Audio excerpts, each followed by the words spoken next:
Morning Spirit. Selamat pagi, semangat pagi. Shalom Bapak Ibu dan saudara-saudariku yang dikasihi oleh Tuhan Yesus, bertemu kembali di dalam Morning Spirit. Pagi ini kita akan belajar firman Tuhan dengan tema cara berdoa yang diajarkan Tuhan Yesus. Berdoa bukan hanya sekedar memohon untuk kebutuhan diri sendiri saja, tetapi berdoa juga adalah mengagungkan kebesaran Tuhan dan kemahakuasaan Tuhan yang berdaulat atas segala sesuatu. Dari Matius pasal 6 ayat 7-13, saudaraku, tentang doa Bapa Kami, kita akan belajar 5 kebenaran cara berdoa yang diajarkan oleh Tuhan Yesus. Yang pertama, saudaraku, berdoa itu jangan bertele-tele. Matius 6 ayat yang ke-7 dan 8 berkata, "Lagi pula dalam doamu itu, janganlah kamu bertele-tele seperti kebiasaan orang yang tidak mengenal Allah. Mereka menyangka bahwa karena banyaknya kata-kata doanya akan dikabulkan. Jadi janganlah kamu seperti mereka, karena Bapamu mengetahui apa yang kamu perlukan sebelum kamu meminta kepadanya." Jadi doa yang bertele-tele adalah kebiasaan orang-orang yang tidak mengenal Allah. Mereka menyangka bahwa bila berdoa dengan banyak kata-kata, doanya akan dikabulkan. Belum tentu, saudaraku ya. Berdoa bukan sekedar banyak kata-kata yang berisikan permohonan-permohonan, tetapi berdoa juga adalah percaya kepada Allah yang baik, yang mengetahui apa yang kita perlukan sebelum kita meminta kepadanya. Dan kebenaran yang kedua, saudara, berdoa adalah pemujaan dan permohonan pada Tuhan supaya kuasanya dinyatakan di bumi seperti di sorga. Matius 6 ayat 9-10 berkata, "Karena itu berdoalah demikian," kata Tuhan Yesus, "Bapa kami yang di sorga, dikuduskanlah namamu, datanglah kerajaanmu, jadilah kehendakmu di bumi seperti di sorga." Jadi saat kita berdoa, terlebih dahulu kita memanjatkan pemujaan kepada Tuhan, pengagungan kepada Tuhan Allah kita, saudaraku, di sorga yang maha kudus dan maha mulia. Dan kita pun memohon kepada Tuhan supaya menyatakan kuasanya di bumi seperti di sorga, supaya manusia yang telah jatuh ke dalam dosa dan kecenderungannya tidak mentaati Tuhan, saudaraku, bertobat dan percaya kepada Tuhan Yesus. Itulah yang kedua. Dan yang ketiga, saudara, berdoa adalah memohon kebutuhan pribadi secukupnya. Matius 6 ayat 11 berkata, "Berilah kami pada hari ini makanan kami yang secukupnya."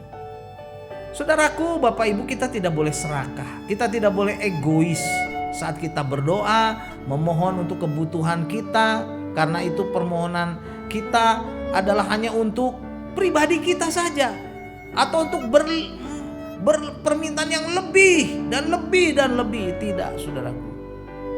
Mari kita berdoa dengan permohonan kepada Tuhan, kebutuhan pribadi yang secukupnya. Bukan yang berlebih-lebih untuk memuaskan hawa nafsu kita, bukan, saudaraku. Yang secukupnya. Dan kebenaran yang keempat, berdoa adalah berisikan memohon ampun, saudaraku, atas dosa-dosa dan juga mau mengampuni orang lain.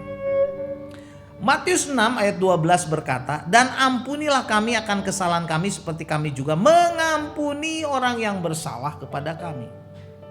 Jadi supaya doa kita dikabulkan oleh Tuhan, saudaraku, kita harus memohon ampun akan segala dosa-dosa kita. Kejelekan kita, kenajisan kita, kita mohon ampun. Dan juga, saudaraku, kita berdoa serta kita punya kehendak untuk mengampuni orang yang bersalah kepada kita. Kita rela mengampuni. Supaya apa? Doa kita tidak terhalang, saudaraku. Yesaya 59 ayat 2 berkata, "Tetapi yang merupakan pemisah antara kamu dan Allahmu ialah segala kejahatanmu, dan yang membuat dia menyembunyikan diri terhadap kamu sehingga ia tidak mendengar. Sehingga Tuhan tidak mendengar. Mendengar apa saudara? Doa kita. Ialah segala dosamu. Jadi saudaraku, kesalahan atau dosa yang belum diakui dapat menghalangi doa kita di hadapan Tuhan. Karena itu marilah kita mohon ampun kepada Tuhan atas setiap dosa-dosa kita, keburukan kita, kejahatan kita, kenajisan kita. Dan kita juga mau mengampuni orang lain yang bersalah kepada kita. Supaya doa kita tidak terhalang dan dikabulkan oleh Tuhan Yesus. Amin saudaraku. Dan kebenaran yang kelima, berdoa adalah memohon perlindungan dari Tuhan. Dalam Matius 6 ayat 13 berkata, dan janganlah membawa kami ke dalam pencobaan, tetapi lepaskanlah kami dari segala yang jahat. Karena Engkaulah yang punya kerajaan dan kuasa dan kemuliaan sampai selama-lamanya. Amin. Jadi saudaraku, berdoa adalah keyakinan kita bahwa Tuhanlah yang sanggup melepaskan kita, menolong kita, melindungi kita saudara, dari segala roh yang jahat yang ingin menjatuhkan kita. Itulah kebenaran yang kelima, bahwa kita berdoa saudaraku memohon perlindungan dari Tuhan.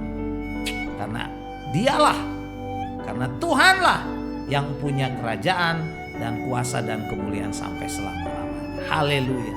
Saudaraku, jadi inilah 5 kebenaran dari Matius 6 ayat 7 sampai 13, cara berdoa yang diajarkan Tuhan Yesus, saudara, prinsip-prinsip yang diajarkan oleh Tuhan Yesus dalam doa Bapa kami. Yang pertama, saudaraku, berdoa itu jangan bertele-tele. Yang kedua, berdoa itu pemujaan dan permohonan kepada Tuhan supaya kuasanya dinyatakan di bumi seperti di sorga. Yang ketiga, berdoa adalah memohon kebutuhan pribadi yang secukupnya, bukan yang berlebih-lebihan, saudara. Dan yang keempat, berdoa adalah mohon ampun atas dosa-dosa kita dan kita juga mau mengampuni orang lain. Dan yang kelima, berdoa itu adalah juga memohon perlindungan, penjagaan dari Tuhan. Matius 7 ayat 7 berkata, mintalah maka akan diberikan kepadamu, carilah maka kamu akan mendapat, ketoklah maka pintu akan dibukakan bagimu. Amin. Mari kita berdoa. Terima kasih Tuhan Yesus untuk pengajaran-Mu dalam Matius pasal 6 Tuhan, tentang doa Bapa kami, prinsip-prinsip yang indah dalam berdoa. Terima kasih Tuhan, biarlah kami berdoa di hadapan-Mu dengan benar supaya berkenan dan doa kami dikabulkan oleh Tuhan. Dalam nama Tuhan Yesus kami berdoa. Amin. Amin. Bapak Ibu dan saudara-saudariku yang dikasih oleh Tuhan Yesus, kalau kita diberkati oleh Morning Spirit ini, jangan lupa klik like, subscribe, bunyikan loncengnya supaya bisa mengikuti Morning Spirit ini terus. Dan juga kalau kita diberkati, bagikan kepada banyak orang. Sampai bertemu dalam Morning Spirit selanjutnya. Morning Spirit. Selamat pagi, semangat pagi.